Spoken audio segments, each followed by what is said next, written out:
She couldn't quite explain it, they'd always just been there.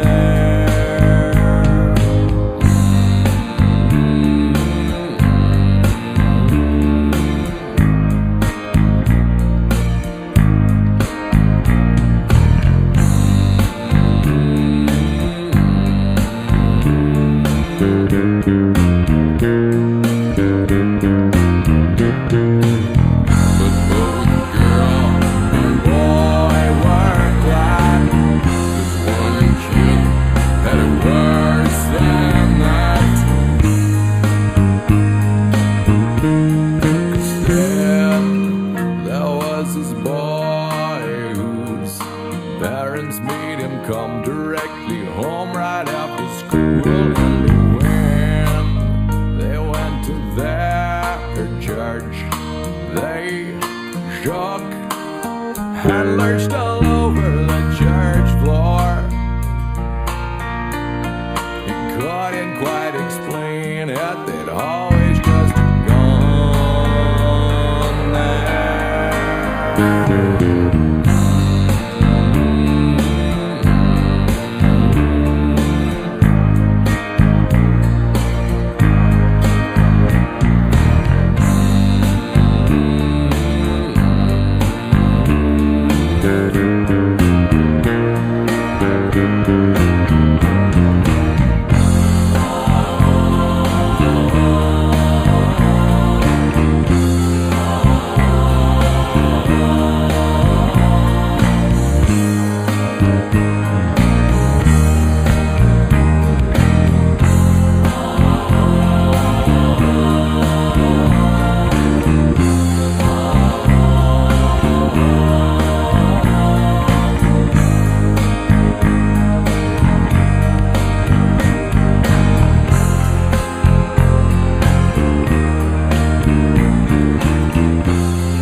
All right, gather around. I've written about this, but I wanted to tell the story about the first time I really heard the Crash Test Dummies. I was familiar with them because, and when was it? It was in, hold on. Well, I was familiar with the band because back in the 90s I was working I had about an hour commute. So I'd listen to Howard Stern, the radio show, on the way down every morning, and they'd had Brad Roberts on. They were, riding him about his voice, and it was, it was pretty funny. And they played a couple songs, and I liked it. It's kind of the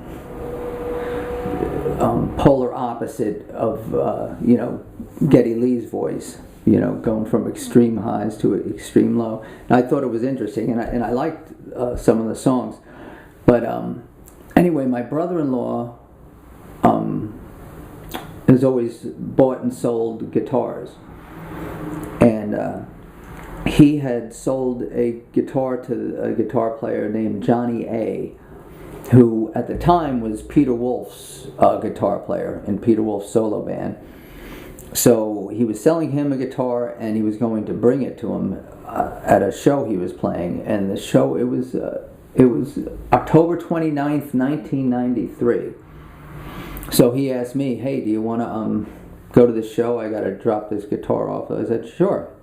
What I learned was if he asked me if I wanted to go somewhere, it really meant, do you want to drive me somewhere? So we drove to Boston. It's about a 3-hour drive. And the concert was the WBCN Rock of Boston concert, and it was, I said 1993. So Lynn and I had been married right around 2 years at that time. So I knew Peter Wolf was playing, but so we got there, and the lineup, this is not in order of how they played, but who was playing. So everything was a surprise to me, except for Peter Wolf And we got to the venue early, and I saw Extreme setting up. So I think Extreme might have been one of the early bands. But the lineup was, in no particular order, the Mighty Mighty Boss Tones, Peter Wolf, Joe Satriani, Ian Moore, Extreme, Eric Gales, and the Crash Test Dummies. I think Crash Test Dummies were sometime in the middle of the show, because they were set up on this tiny little stage to the right of the main stage, and I think it was elevated a little bit. So it was like a stage on a stage, and it was this little kind of corralled in area, as I remember it. I don't know, could have been 10 foot by 10 foot or 12 by 12, but it was a small area. And when they started playing, just the amount of incredible sound that came off that stage, off that little stage, it just filled the entire room. And it was at the Boston Garden. That's where the show was. The sound was particularly good overall, but especially for the Crash Test Dummies. And it was just amazing. And that's really kind of when I fell in love with the band, hearing that. You know, like at this part in the song, let's see.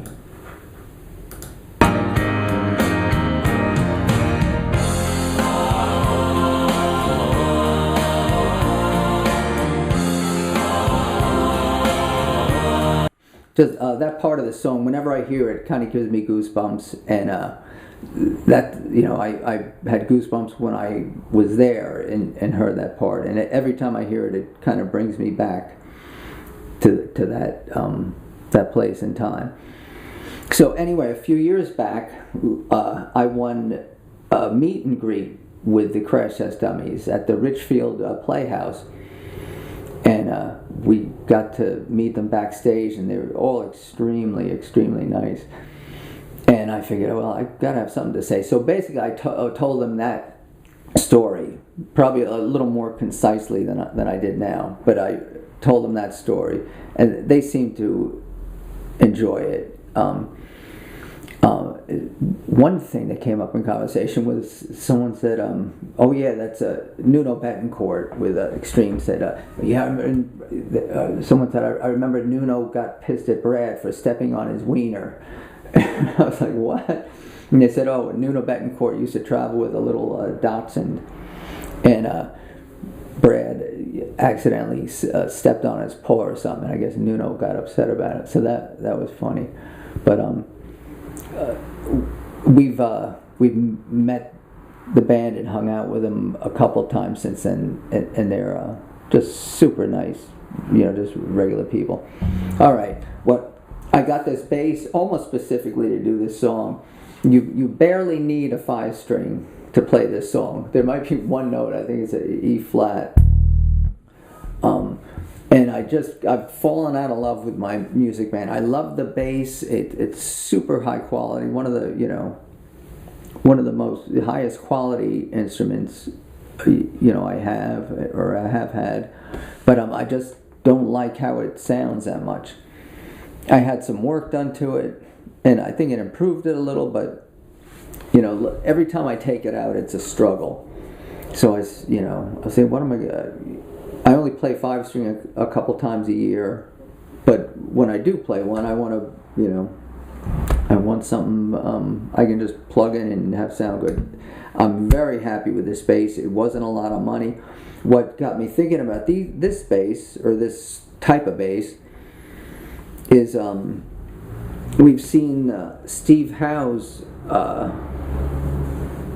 version of Yes a number of times with Billy Sherwood on bass, and he was playing Spectres for the first couple times we've seen him. The last 2 times he's playing an Ibanez, similar to this. I'm sure it's a much higher end model, but he was playing a 4-string, and it sounded just great, you know.